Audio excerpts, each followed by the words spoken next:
Ahoj, moji milí studenti. Taky milujete jídlo?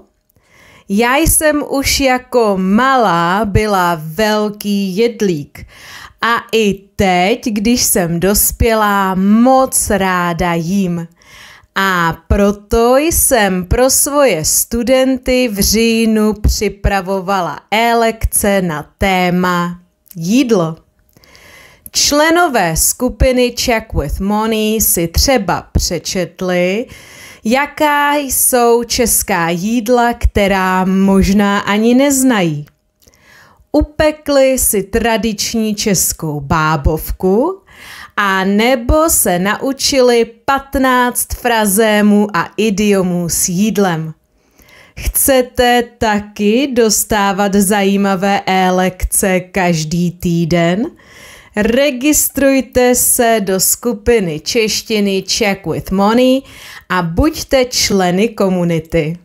Dnes mám pro vás 10 otázek, na které můžete odpovědět. A jako inspiraci budu odpovídat na ty otázky já. A pro vás mám malý úkol. Můžete na otázky odpovídat do komentáře a já vaše odpovědi opravím. Jaké je vaše oblíbené jídlo?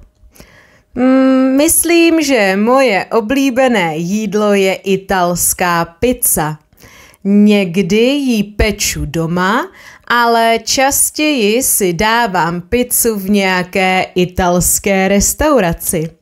Je rychlá a výborná a já miluju hlavně sýrovou pizzu. Nedávám si ji ale moc často, protože je pizza docela těžké jídlo. Co jste dnes měl nebo měla k obědu? Ještě jsem dnes oběd neměla, protože natáčím tohle video předpolednem, ale už jsem si uvařila dýňovou polévku se smetanou. Miluju podzimní zeleninu a proto teď pravidelně připravuju jídla z dýně na sladko i na slano. 3. Máte raději snídani na sladko nebo na slano?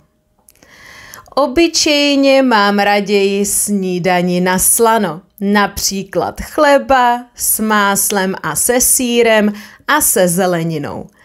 Ale poslední dobou jsem si oblíbila sladkou snídani, například ovesnou kaši s ovocem a nebo lívance s tvarohem.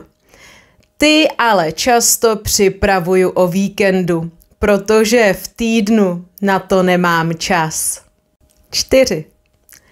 Kdy obvykle večeříte? To záleží na tom, jestli učím večer a nebo mám večer volno, ale většinou se snažím večeřet okolo 7 hodiny. Moje večeře je ale rychlá a jednoduchá, abych nemusela večer hodně dlouho vařit. 5. Jaký je váš oblíbený zákusek?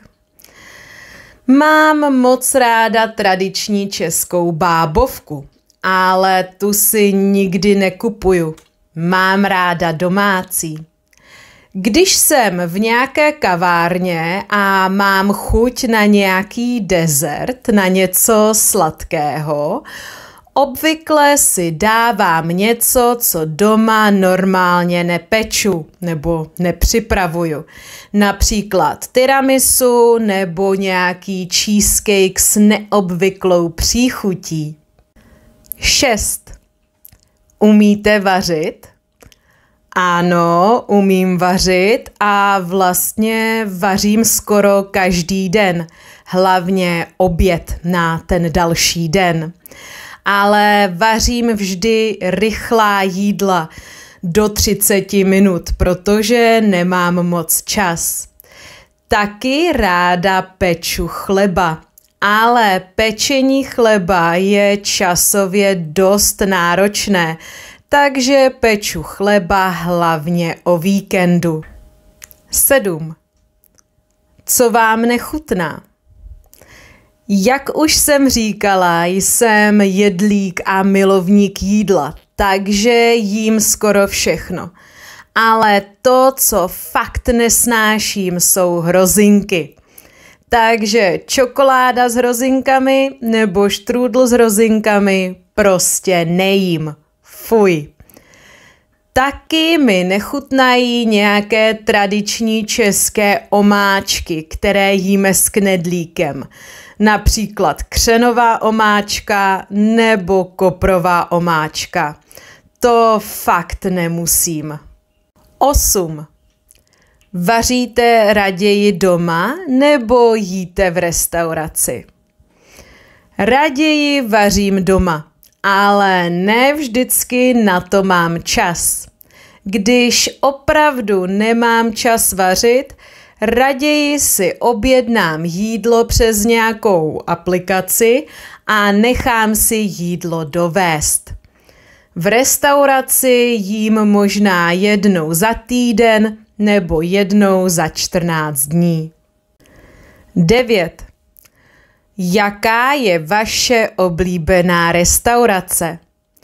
Jak už jsem říkala, do restaurace moc často nechodím, ale do některých restaurací se ráda vracím.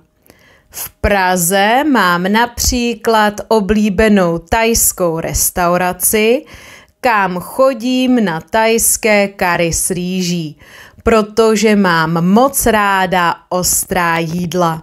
A poslední otázka.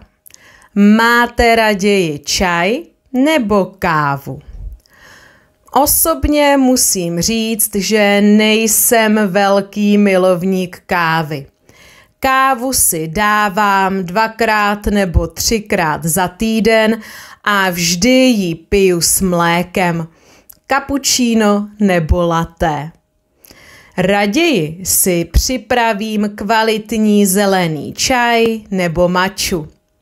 V poslední době jsem si taky oblíbila nápoj maté, který si připravuju hlavně v práci, abych měla energii. Moc často nepiju čaje v sáčku. Dávám přednost sypaným čajům. A jak byste na tyto otázky odpověděli vy? Napište svoje odpovědi, už se na ně těším. Tak se mějte hezky a brzy se zase uvidíme buď tady na YouTube, a nebo se uslyšíme v podcastech na Spotify. Ahoj!